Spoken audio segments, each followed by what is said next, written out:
400 kilometre दूर है LOC से ये पहलगाम, और वहाँ से लेकर वहाँ तक अगर ये वाक़या इतना बड़ा हो जाता है 9 लाख आर्मी वहाँ होने के बावजूद, तो फिर ये स्टेट फेलियर है, फिर ये इंटेलिजेंस फेलियर है, या उनका अपना किया हुआ ये सारा जो किया धरा है?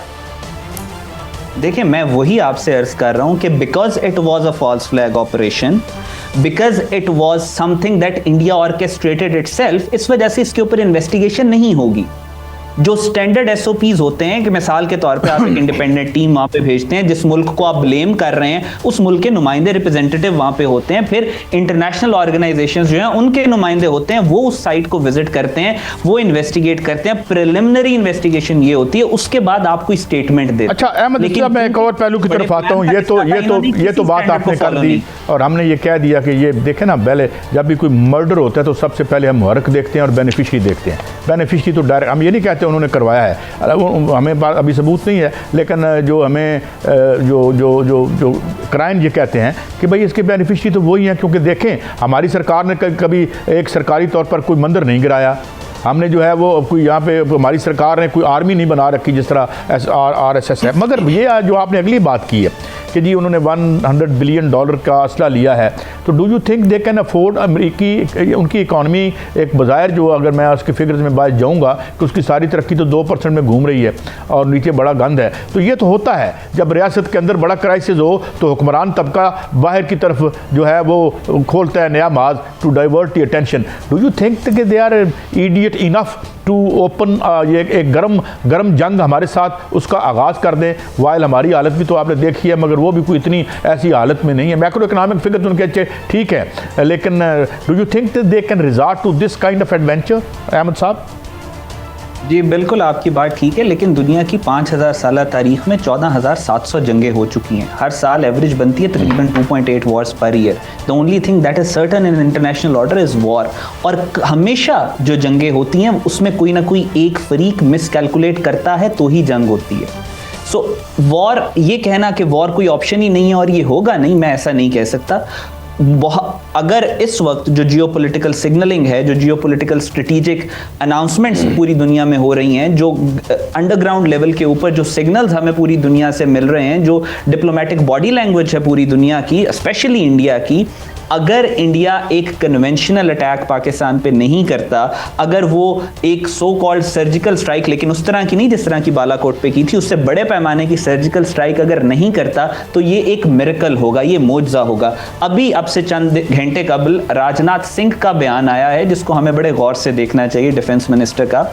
उसने क्लियरली ये कहा है कि हम जिनको ये दहशतगर्द ये सारा जो ड्रामा का कह रहे हैं कि जो ये हुआ है, जो जिन्होंने वो किया, हम उनके खिलाफ एक्शन लेंगे और उनके पीछे जो बैठे हुए हैं उनके खिलाफ ऐसा एक्शन लेंगे कि पूरी दुनिया देखेगी। We will be loud and clear, which implies that the लेकिन अहमद हसन साहब, जो इंडिया है वो तो मनगढ़ंत इस तरह के वाकयात उसमें पहले भी होते रहे हैं। इसकी तारीख एक है जिसमें 2007 का वाकया समझौता एक्सप्रेस का है, 2008 में मुंबई हमले का वाकया है, 2013 के वाकयात हैं। इसके अलावा जो है 31 अप्रैल 2018 को केरला में सियाहों पर जो है हमला है, 2019 में उन्होंने ये हमला करवा के 40 भारतीय फौजी हलाक हुए और वो भी वाकया जो है उनका निकला है। और जो कल से एक तस्वीर दिखाई जा रही है जिसमें एक खातून जो है वो एक लाश के साथ बैठी हुई है, असल तस्वीर तो वो है जो एक बच्चा जो है वो अपने नाना या दादा या बुजुर्ग की जो है वो छाती पर बैठा हुआ है, तो वो तस्वीर है ना असली तस्वीर। तो इस तरह के जो सबूत हैं, क्या वो दुनिया देखेगी नहीं? क्या दुनिया इनके मानेगी, इनके इस वाक़े को? देखिए, दुनिया में इस तरीके से चीज़ें, डिप्लोमेसी में you don't get what you deserve, you get what you negotiate.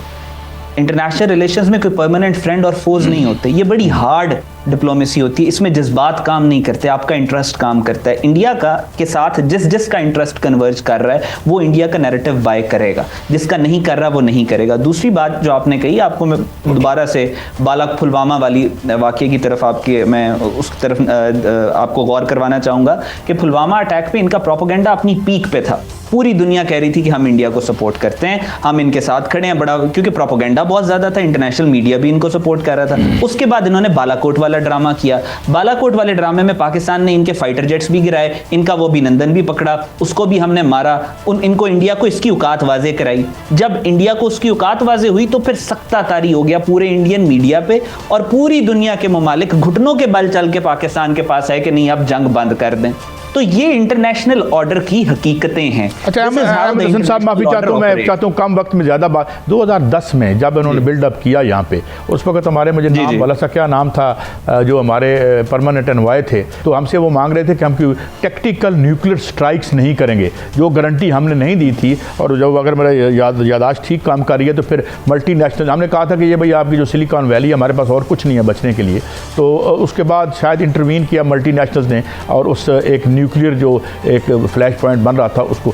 तो क्या अब हमारे पास क्या ऑप्शन है, क्योंकि वो ज़ाहिर है 5 गुना हमसे बड़ी फौज है, अब 100 बिलियन का वो असला भी खरीद चुके हैं। तो अब ये अगर होता है तो व्हाट ऑप्शंस वी हैव, अगर इस तरह से, क्योंकि हमें अपने आप को तो डिफेंड करना है, तो ये क्या लगता है आपको?